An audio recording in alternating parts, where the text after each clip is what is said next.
When your desire outweighs your resources, you're not being delusional.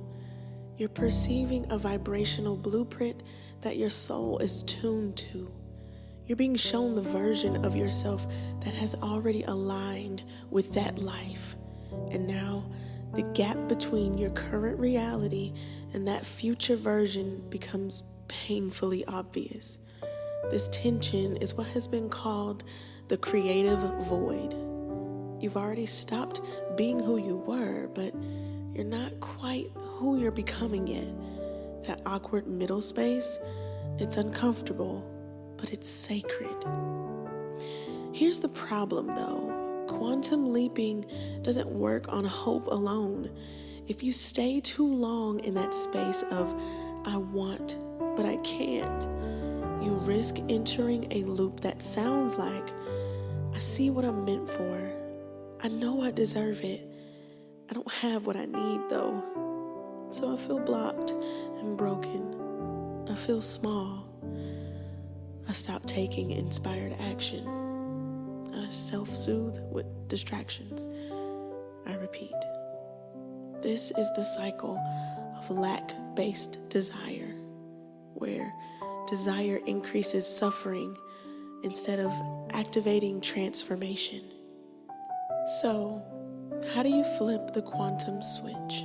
Let's break this into 3 pillars of alignment. Number 1, continue to focus on the becoming the you who already has the desire. This is what we call collapsing the gap. Because quantum jumping isn't about getting, it's about being. So ask yourself, what does the version of me who already has the desires believe, think, feel, and do? Then choose to embody one element of that person today. For example, if that person is wealthy, do they track their money differently? If that person is magnetic, do they honor their boundaries differently? If that person is influential, do they speak from their soul without shrinking? You don't wait to have the resources to act like that person. You act like that person, and the resources arrive in resonance. That's quantum alignment. Number 2, resource recalibration. Shift from not enough to what can I use? You're likely resourcing from the wrong energy. If you're looking for money, but what you actually have is time, ideas, relationship, skills, and presence, that is capital. Quantum mechanics doesn't care about paper currency. It cares about vibration and momentum. So try this. Make a list with 3 columns. Label them what I want, what I think I lack, and what I actually have that's related. And then ask yourself, how can I transmute what I have into what I need?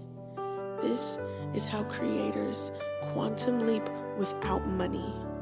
They turn story into content, vulnerability into power, presence into influence. Once you have the answers, act on what you have. Number 3, interrupt the feedback loop of lack. Every time you focus on what you don't have, you reinforce a frequency of lack.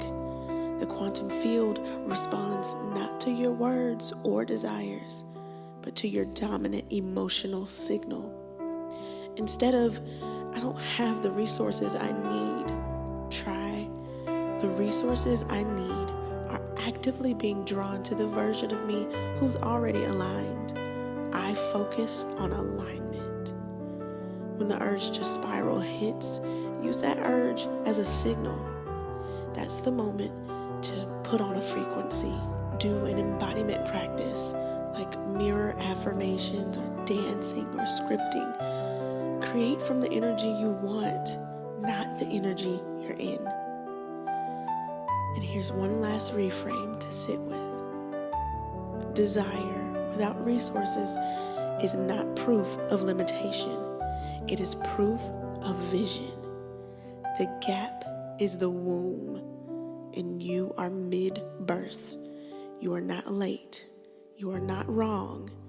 You are being invited into an identity shift. And when you say yes to that shift, even before the resources appear, the quantum field responds to you like a mirror.